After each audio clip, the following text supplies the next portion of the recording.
time is a very difficult thing to pin down.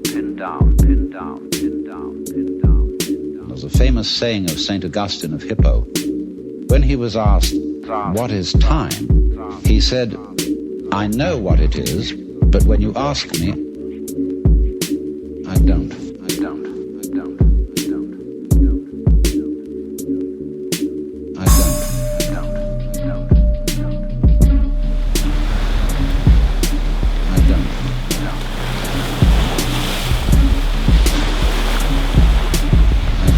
Yet it seems absolutely fundamental to our life.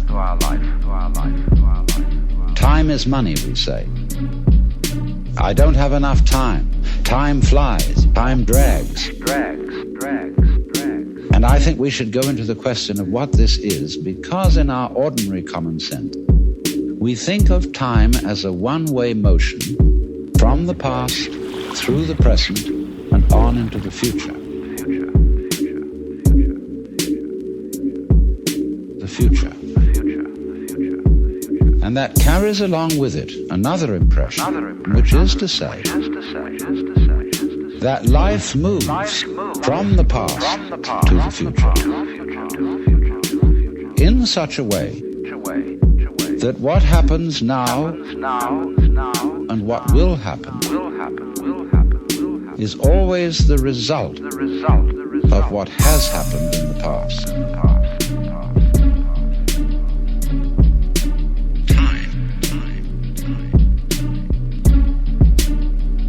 In other words, we seem to be driven along.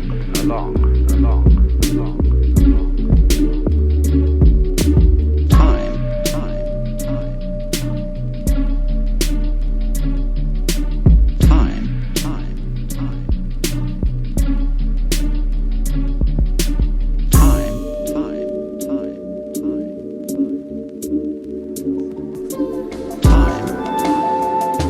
The whole idea of our being driven is connected with the idea of causality, of life moving under the power of the past, under the power of the past.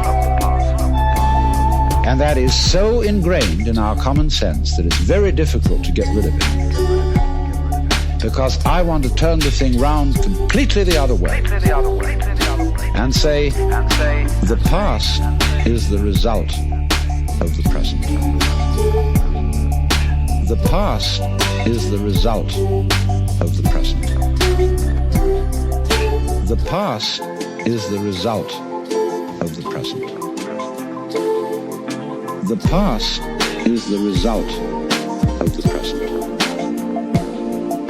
The past is the result of the present.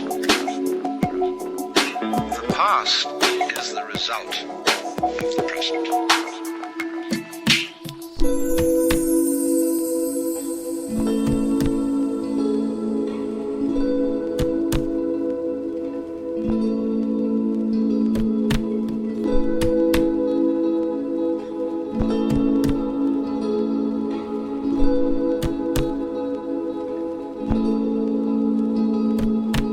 Let us suppose, just for the sake of example, that this universe started with a big bang, as some cosmologists believe. Now, when that bang happened, it was the present, wasn't it? The universe began in what we will call a noumen. Then it goes on, doing its stuff.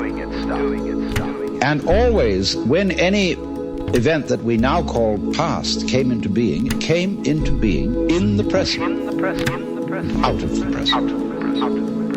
That's one way of seeing it. That's one way of seeing it. But before we get further involved in this, I want to draw your attention to a fallacy in the very common sense idea of causality, that events are caused by previous events, from which they flow or result necessarily. To understand the fallacy of that idea, we have to begin by asking, what do you mean by an event? Let's take the event of a human being coming into the world.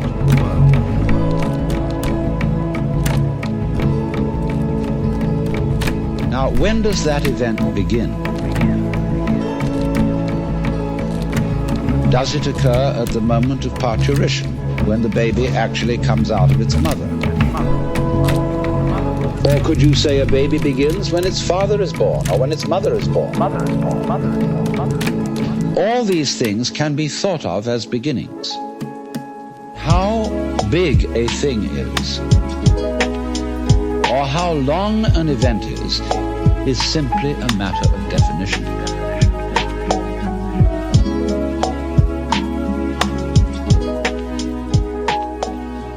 Now therefore, when by simple definition, for purposes of discussion, we have divided events into certain periods, we'll say the First World War began in 1914 and it ended in 1918. Now actually, all those things which led up to the First World War started long before 1914, and the repercussions of that war have continued long beyond 1918.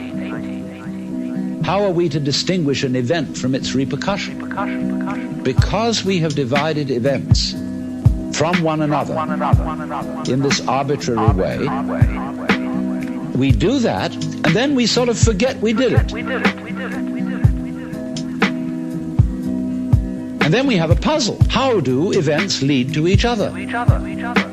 Because you see, in reality, there are no separate events. Life moves along like water. In reality, there are no separate events. Life moves along like water. In reality, there are no separate events. It's all connected, as the source of a river is connected to the mouth and to the ocean.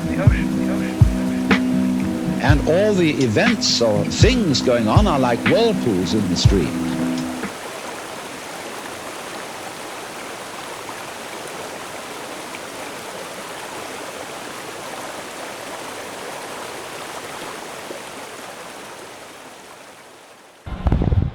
Okay, just like at the airport and stuff, Sasha just dropped me off. I went to sleep in Denver last night and woke up in Providence. After I wake up tomorrow, I'm gonna be in Dublin.